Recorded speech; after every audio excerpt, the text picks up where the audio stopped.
ជំរាបសួរអ្នកទាំងអស់គ្នាសូមស្វាគមន៍មកកាន់វីដេអូថ្មីរបស់ខ្ញុំហើយថ្ងៃនេះផងដែរខ្ញុំនឹងលើកយកខ្សែភាពយន្ត Assault 4 Killer ដែលជាភាគទី4មកសង្ខេបជាបន្តទៀតវីដេអូនេះឧបត្ថម្ភដោយ Midphone Wi-Fi ប្រសិនបើអ្នកទាំងអស់គ្នាចង់ភ្ជាប់ Wi-Fi ប្រើជាលក្ខណៈគ្រួសារដែលមានតម្លៃសមរម្យមួយខែ$15មានល្បឿន 50MB ភ្ជាប់ដំបូងតម្លៃត្រឹមតែ$45តែប៉ុណ្ណោះអ្នកទាំងអស់គ្នានឹងទទួលបានការ promotion ពិសេសអំពី admin និងមានជាងដំឡើងដល់ផ្ទះទូទាំង25ខេត្តក្រុងតែម្ដងក្រោយពេលដែល GN ត្រូវបានក្រុមគិតកោតាមវាប្រហារពេលនោះប្រាដឺក៏បានដឹងភ្លាមផងដែរគេក៏ចាប់ផ្ដើមស្រាវជ្រាវប៉ុន្តែមិនទាន់ដឹងថាក្រុមគិតកោផ្លេចមកទាំងអស់នោះមានប្រភពមកពីណានោះទេដូច្នេះជិនមែនក៏សម្រេចចិត្តធ្វើដំណើរទៅទទួលប្អូនស្រីដោយផ្ទាល់តែម្ដងក៏ព្រោះតែគេដឹងច្បាស់ថាក្រុមគិតកោទាំងអស់នោះប្រកាសជាដឹងទីតាំងក្មួយស្រីរបស់ខ្លួនជាមិនខានមិនរងចាំយូរគេក៏ទៅទទួលនាងតែម្ដងនិយាយមិនទាន់ចប់ក៏មានឡានជាច្រើនគ្រឿងបានបើកមកហើយអ្នកទាំងអស់នោះគឺជាសត្រូវរបស់ជិនមែននេះឯងក៏ព្រោះតែពួកគេបានរកឃើញនៅមូលដ្ឋានរបស់ជិនមែនហើ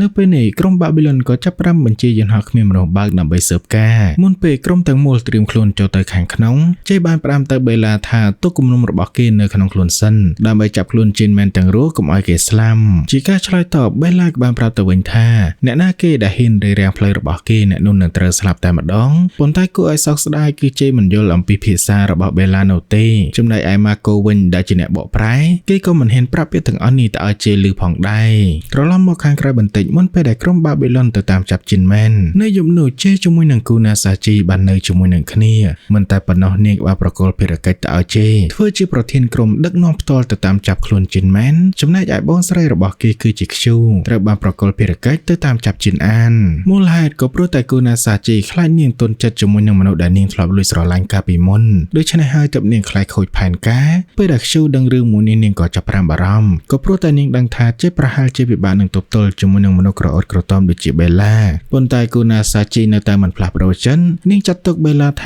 ាត្រឹមតែជាឆ្កែប្រមាញ់មួយក្បាលតែប៉ុណ្ណោះសម្រាប់ប្រើប្រាស់ប្រសិនបើប្រឡែងខ្សែគេនឹងហាត់ដឹងក្លិនរបស់ជីមែននៅទីណាជាមិនខានត្រឡប់មកកំពង់ផែវិញក្រុមរបស់ជីមែនបានបោះគ្រាប់បែកផ្សែងចេញទៅខាងក្រៅរួចប្រញាប់កំទេចក្រុមសត្រូវម្ដងម្នាក់យ៉ាងឆាប់រហ័សនៅពេលដែលរ៉ូបូតឆ្កែប្រមាញ់ចាប់បានសញ្ញាមិនប្រក្រតីជ័យក៏បានបញ្ជាឲ្យក្រុមទាំងមូលចូលទៅខាងក្នុងទូកុងកណ្ដាលដើម្បីស្វែងរកម៉ាស៊ីនមេនៅពេលដែលពួកគេចូលទៅខាងក្នុងជីនយូទម្លាក់ខ្សែចូលមកពីខាងលើវាទៅលើកូនចៅរបស់បេឡាចំនួន2នាក់យ៉ាងឆាប់រហ័សហើយបោះគ្រាប់បែកមួយគ្រាប់ចូលទៅក្នុងទូកុងកណ្ដាលធ្វើឲ្យបេឡាជាមួយនឹងជេនូត្រូវគ្រាប់បែកមួយនោះធ្វើឲ្យខ្ទាតចេញមកខាងក្រៅតែម្ដងសំណាងល្អពួកគេមិនមានរបួសធ្ងន់នោះទេលើកលែងតែម៉ាកូតែប៉ុណ្ណោះដែលគេត្រូវធ្ងន់ជាងគេតែជេជាមួយនឹងបេឡាក៏នៅតែបន្តដើរចូលទៅខាងក្នុងទៀនទោះបីជាពួកគេដឹងថាវាគឺជាអន្ទាក់ប៉ុន្តែដោយសារតែចរិតក្រអត់ក្រតំបូករួមជាមួយនឹងការញុះញង់ពីបេឡាជេក៏នៅតែប្រថុយជីវិតដើរទៅខាងមុខជាបន្តទៀតនៅក្នុងស្ថានភាពងងឹតជិនមែនបានស្ទុះចេញមកជាមួយនឹងកំភ្លើងរបស់គេបាញ់តម្រង់ទៅរកជេប៉ុន្តែដោយសារតែជេមានអាយក្រោះការពារក្រមគឺមិនបានធ្វើឲ្យគេមានរបួសនោះឡើយដូច្នេះជេក៏បានប្រញាប់ដកដៃចេញមកស្ទុះប្រយុទ្ធគ្នាជាមួយនឹងជិនមែនមិនមានបំណងបន្ធូរដៃទៅលើគេនោះឡើយធ្វើត្បិតតែជិនមែនគឺជាអ្នកជួយសង្គ្រោះជីវិតរបស់គេកាលពីមុននេះទាំងពីរអ្នកប្រយុទ្ធគ្នាប៉ុន្តែមើលទៅមិនអាចឈ្នះជិនមែនបាននោះទេគេក៏បានសង្កត់ជេទៅលើដីប៉ុន្តែគេបែរជាប្រឡែងមិនសម្លាប់ទៅវិញពេលនោះបេឡាចេញមកឃើញហើយបាញ់ស្រោចទៅលើជិនមែនដែលមិនខ្វល់អំពីបញ្ជារបស់គូណាសាជីថាត្រូវចាប់ជិនមែនទាំងរស់នោះទេជេឃើញដូច្នេះក៏ស្ទុះចូលទៅរារាំងប៉ុន្តែបេឡាបែរជាចាក់ទៅលើគេមួយកំបិតចំកធ្វើឲ្យស្លាប់បាត់ទៅនៅពេលដែលគូណាសាជីឃើញរូបភាពមួយនេះនាងភ្ញាក់ផ្អើលយ៉ាងខ្លាំងបានត្រឹមតែសោកស្ដាយតែប៉ុណ្ណោះនៅក្នុងស្ថានភាពអស់សង្ឃឹមខណៈពេលដែលសត្រូវកំពុងតែមានចំនួនផ្ទៃក្នុងជិនមែនក៏បានបញ្ជាឲ្យកូនចៅផ្ទេរម៉ាស៊ីនមេឡើងទៅលើឡានដឹកទំនិញភ្លាមរីឯមិត្តរួមក្រុមរបស់គេទាំង3នាក់ទៀតនៅលើឡានបានត្រៀមខ្លួនរួចជាស្រេចដើម្បីប្រយុទ្ធពេលនោះជិនមែនក៏បានប្រឡល្បិចបញ្ឆោតបេឡាចូលទៅក្នុងទូកុងកណ្ដាលមួយដើម្បីប្រយុទ្ធគ្នាឲ្យដាច់ស្រេចតែម្ដងគ្រាន់តែគេឡើងមកដល់ទូកុងកណ្ដាលភ្លាមជិនមែនក៏បានបិទទ្វារភ្លាមដើម្បីឃុំខ្លួនអ្នកទាំងពីរនៅក្នុងទីងងឹតប្រយុទ្ធគ្នាបេឡាឃើញដូច្នេះក៏ស្ទុះចូលទៅវាយគ្នាជាមួយនឹងជិនមែនយ៉ាងរហ័សដែលនៅក្នុងដៃរបស់គេមានកាំបិតជាមួយនឹងកាំភ្លើងប៉ុន្តែគេមិននឹកស្មានថានៅក្នុងទីងងឹតនោះជិនមែនបានពាក់វ៉ែនតាពន្លឺមើលឃើញពេលយប់រួចជាស្រេចគេបានដកកាំបិតចេញមកចាក់ទៅលើបេឡាត្រូវជាបន្តបន្ទាប់ប៉ុន្តែទោះបីជាយ៉ាងណាក៏ដោយបេឡានេះគឺដូចជាមនុស្សឆ្កួតយ៉ាងអញ្ចឹងធ្វើត្បិតតែមានរបួសពេញខ្លួនក៏ដោយប៉ុន្តែគេក៏នៅតែអាចតដៃជាមួយនឹងជិនមែនបានថែមទាំងចាក់ត្រូវទៅលើដៃរបស់ជិនមែនទៀតផងបន្ទាប់ពីការប្រយុទ្ធគ្នាអស់មួយសន្ទុះបេឡាក៏បានដណ្ដើមវ៉ែនតាពន្លឺមើលឃើញពេលយប់របស់ជិនមែនបានថែមទាំងនិយាយឌឺដងទៅកាន់ជិនមែនថាមើលទៅគេមានតែល្បិចបន្តិចបន្តួចតែប៉ុណ្ណោះប៉ុន្តែមិននឹកស្មានថា គេនិយាយមិនតាន់ចប់ផងក៏ស្រាប់តែមានគ្រាប់បែកផ្ទុះចំក្បាលរបស់គេឲ្យស្លាប់បាត់ទៅតាមពិតជីនមែនគឺបានដាក់គ្រាប់បែកមួយនៅលើវ៉ែនតាពន្លឺរបស់គេរួចជាស្រេចដើម្បីដាក់អន្ទាក់ទៅលើសត្រូវលើកនេះដាច់ខាតគឺគេមិនបានទុកឱកាសឲ្យបេឡារស់ឡើងវិញនោះទេរួចហើយរើសកំភ្លើងឡើងមកបាញ់ទៅលើខ្លួនរបស់បេឡាជាបន្តបន្ទាប់រហូតទាល់តែអស់គ្រាប់តែម្ដងដូច្នេះនៅពេលនេះក្រុមតាមប្រមាណជីនមែនក៏ត្រូវបានគេកម្ចាត់អស់ទាំងស្រុងនៅពេលដែលគូណាសាជីនៅទីស្នាក់ការកណ្ដាលរបស់បាប៊ីឡុននោះឃើញដូច្នេះខឹងយ៉ាងខ្លាំងប៉ុន្តែនាងនៅតែរក្សាភាពស្ងៀមស្ងាត់មិនឲ្យអ្នកណាដឹងមិនតែប៉ុណ្ណោះនាងបានបញ្ជាឲ្យអ្នកទាំងអស់គ្នារំសាយព្រមទាំងរឹតបន្តឹងសន្តិសុខដើម្បីធានាថាមិនមានខ្សែអាចសម្លេងណាមួយអាចបែកធ្លាយចេញទៅខាងក្រៅបានឡើយនៅពេលដែលនាងត្រឡប់មកដល់សន្តាគារវិញនាងបានលួចចេញបញ្ជាឲ្យបំផ្ទុះឡានដឹកបុគ្គលិករបស់បាប៊ីឡុនទាំងអស់ដែលមានវត្តមាននៅក្នុងថ្ងៃនេះដើម្បីបិទបាំងព័ត៌មានថាបេឡាបានសម្លាប់ជេតាមពិតទៅគោលបំណងរបស់គូណាសាជីធ្វើបែបនេះគឺនាងចង់ទម្លាក់កំហុសទាំងអស់ទៅលើជីនមែនដើម្បីឲ្យខ្ជូមានការយល់ច្រឡំថាអ្នកណាគេជាអ្នកសម្លាប់ប្អូនប្រុសរបស់នាងត្រឡប់មកផ្ទះរបស់ជីអាននេះវិញក្រុមសម្អាតអាជីពដែលបញ្ជូនមកដោយមីនហ៊ីបានមកដល់យ៉ាងឆាប់រហ័សដើម្បីសម្អាតនៅកន្លែងកើតហេតុប្រធានផ្នែកគីមបានផ្ដាំទៅកាន់វូជីនថានៅពេលដែលជីអានចាក់ចេញពីទីនេះអ្នកទាំងពីរត្រូវតែកាត់ផ្តាច់ទំនាក់ទំនងជាមួយនឹងគ្នាភ្លាមៗហើយចាត់ទុកគ្នាគឺដូចជាអ្នកដទៃជីអានឮហើយនៅក្នុងចិត្តរបស់នាងឈឺចាប់យ៉ាងខ្លាំងដោយសារតែមានអារម្មណ៍ថាលក្ខខណ្ឌមួយនេះធ្វើឲ្យនាងមិនអាចទទួលយកបា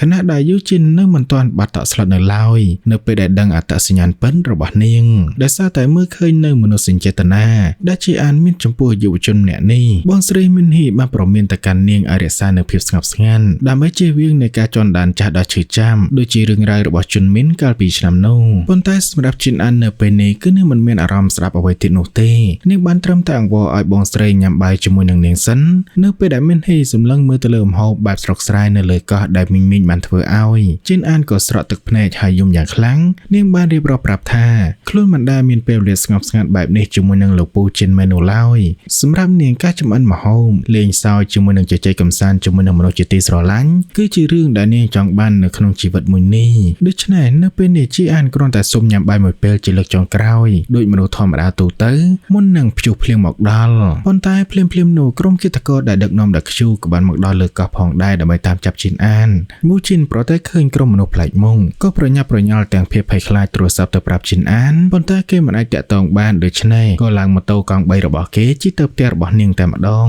ក្នុងពេលជាមួយគ្នានោះបុគ្គលិកក្រុមសម្អាតនៅខាងក្រៅផ្ទះរបស់ជីនអាននេះវិញក៏ត្រូវបានយន្តហោះគ្មានមនុស្សបើកសម្រាប់ពួកគេឲ្យបាត់បង់ជីវិតក្នុងមួយប្រព្រឹត្តភ្នែកនៅពេលដែលវូជីនមកដល់ប្រាប់ព័ត៌មានមួយនេះទៅឲ្យជីអានមានហ៊ីក៏បានប្រាប់ឲ្យគេនាំជីអានចេញទៅកំពង់ផែភ្លាមហើយស្វែងរកទូកដែលនាងបានរៀបចំរួចជាស្រេចជិះចាក់ចេញពីទីនេះចំណែកឯមានហ៊ីជាមួយនឹងប្រធានគីមវិញគឺនៅដើម្បីរារាំងក្រុមគិតករទាំងអស់នោ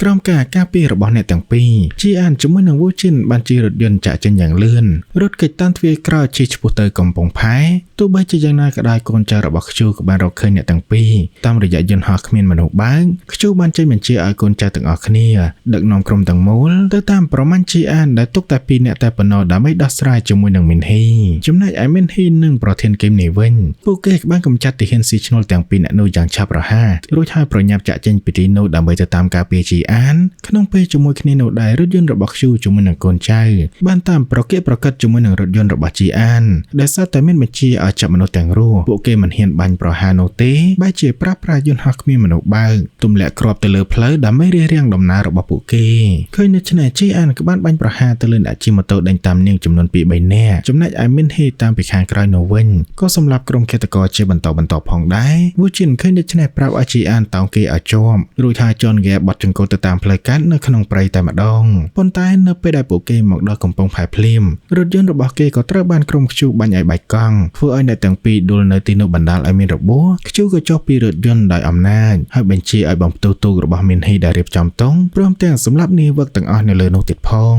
ងបន្តមកនាងបានដាក់លក្ខខណ្ឌទៅឲ្យជីអានថាប្រសិនបើជីអានមិនព្រមចុះចាញ់ដោយស្រួលនោះទេនោះវូជីននឹងត្រូវសម្លាប់នៅនឹងកន្លែងតែម្ដងស្របពេលនោះផងដែរមីនហ៊ីក៏បានមកដល់ទាន់ពេលវេលានាងបានកម្ចាត់ក្រុមទាហានបាប៊ីឡុនជាមួយនឹងខ្ជូតែម្ដងជីអានឆ្លៀតឱកាសបាញ់សម្លាប់សត្រូវ 2-3 នាក់ពីចម្ងាយវូជីនប្រញាប់ប្រញាល់គ្រានាងឡើងលើទូករបស់ខ្លួនរួចហើយនៅទាំង3ក៏ជិះចាក់ចេញពីទីនោះពេលខ្ជូឃើញដូច្នេះនាងក៏នៅតែមិនព្រមចុះចាញ់នាងបានបើកម៉ូតូតាមពួកគេយ៉ាងប្រកិនបង្ហោះឡើងទៅលើចំណោតនាងក៏បានឡើងទៅលើទូកបានសម្រាញ់និងប្រយុទ្ធគ្នាជាមួយនឹងមីនហ៊ីយ៉ាងសាហាវនៅលើទូកនៅពេលដែលជីអានឃើញថាមីនហ៊ីមិនអាចវាយឈ្នះទៅលើខ្ជូ ខ្ជូនេះបានស្រ័យប្រាប់ឲ្យវូជីនបត់ចង្កូតទូកយ៉ាងលឿនដើម្បីឲ្យខ្ជូបាត់បង់លំនឹងឆ្លៀតឱកាសនោះជីអានក៏បានដកកំភ្លើងចេញមកបាញ់ទៅលើខ្ជូធ្វើឲ្យនាងធ្លាក់ចូលទៅក្នុងសមុទ្រតែម្ដងសំណាងល្អកំភ្លើងមួយនោះវាគ្រាន់តែជាកំភ្លើងសម្រាប់បំភ្លឺតែប៉ុណ្ណោះដូច្នេះខ្ជូនៅមានជីវិតនៅឡើយនឹងបញ្ជាភ្លាមឲ្យកូនចៅរត់បន្តឹងនឹងឡោមព័ទ្ធនៅលើសមុទ្រចំណែកឯនៅលើទូកនេះវិញជីអាននាងស្មានថាពួកគេរួចផុតពីគ្រោះថ្នាក់ហើយនាងបានផ្អែកមកទៅនឹងខ្នងរបស់វូជីនហើយសុំទោសទៅគេថាមិនគួរអូសទាញគេពាក់ព័ន្ធជាមួយនឹងរឿងដ៏ស្មុគស្មាញមួយនេះនោះទេប៉ុន្តែសម្រាប់វូជីនវិញនៅតែញញឹមហើយលួងលោមទៅលើជីអានគេបានរំលឹកអំពីការសន្យារបស់អ្នកទាំងពីរថានឹងការពារនាងរហូតដល់ទីបញ្ចប់ដាច់ខាតមិនឲ្យនរណាម្នាក់ប៉ះពាល់ទៅលើនាងសូម្បីតែមួយសរសៃសក់ឡើយពីសម្ដីដ៏ទន់ភ្លន់មួយនេះធ្វើឲ្យបេះដូងរបស់ជីអាននាងបានរលាយបាត់នៅភាពសោកសៅទាំងស្រុងតែម្ដងធ្វើឲ្យនាងមានអារម្មណ៍អួលដើមកហើយក៏ប្រគល់ស្នាមថៅដំបងទៅឲ្យវូជីនផងដែរប៉ុន្តែសម្រាប់ក្តីសោករបស់អ្នកទាំងពីរគឺមិនបានយូរប៉ុន្មាននោះទេស្រាប់តែគ្រាប់បែកនៅក្រោមទឹករបស់បាប៊ីឡុនបានវាយប្រហារចំទូករបស់ពួកគេតែម្ដងខ្ជូបញ្ជាឲ្យកូនចៅរបស់នាងប្រើប្រាស់កំភ្លើងបាញ់ប្រហារស្រោចទៅលើទូករបស់វូជីនមើលទៅសាហាវខុសខើយ៉ាងខ្លាំងរីឯវូជីនវិញក៏ត្រូវបានរងរបួសដោយសារតែគ្រាប់កំភ្លើងទាំងអស់នោះហើយចាប់ផ្ដើមសន្លប់បាត់បង់ស្មារតីបន្តិចម្ដងនៅក្នុងវិនាទីចុងក្រោយវូជីនព្យាយាមហៅឈ្មោះពិតរបស់ជីនអានហើយសរសើរថាឈ្មោះរបស់នាងពិរោះខ្លាំងណាស់គេបាននិយាយអរគុណទៅកាន់ជីនអានដែលបានចំណាយពេលនៅក្បែរក្មេងប្រុសស្រុកស្រែដូចជាគេរួចក៏ដកដង្ហើមចុងក្រោយលាយឡំជាមួយនឹងសំឡេងយំខ្សឹកខ្សួលរបស់នាងចំកណ្ដាលដំណក់ទឹកភ្លៀងក្រកំភ្លើងដែលបាញ់មកលើជីអានជាបន្តបន្ទាប់នាងបានត្រឹមតែហៅឈ្មោះរបស់លោកពូជីមែនតែប៉ុណ្ណោះប្រៀបដូចជាការសុំជំនួយនៅក្នុងភាពអសង្ឃឹមស្រាប់តែសំឡេងយន្តហោះបានមកលើកឡើងយ៉ាងកងរំពងនៅលើផ្ទៃមេឃអ្នកដែលមកជួយនោះគឺជាលោកពូរបស់នាងនេះឯងគេបានបង្ហាញខ្លួនមកទាន់ពេលវេលាបាញ់ស្រោចទៅលើកូនចៅរបស់ខ្ជូឲ្យស្លាប់អស់ទៅនៅពេលដែលជីមែនឃើញមានហ៊ីជាមួយនឹងជីអានមានសុវត្ថិភាពជីមែនក៏បានដកដង្ហើមដោយភាពធូរស្រាលប៉ុន្តែគួរឲ្យសោកស្ដាយដែលគេមកយឺតបន្ទិញធ្វើឲ្យក្មួយស្រីកំព្រាមិត្តប្រុសម្នាក់ទៀតបាត់ទៅហើយនឹងអ្នកទាំងអស់គ្នាភាគទី4របស់យើងក៏ចាប់ត្រឹមតែប៉ុណ្នេះប្រសិនបើពេញចិត្តវីដេអូនេះកុំភ្លេចចុច Subscribe និងដាក់សញ្ញារូបកណ្ដឹងខ្ញុំនឹងមកជួបអ្នកទាំងអស់គ្នានៅភាគទី5ដែលជាភាគបន្ត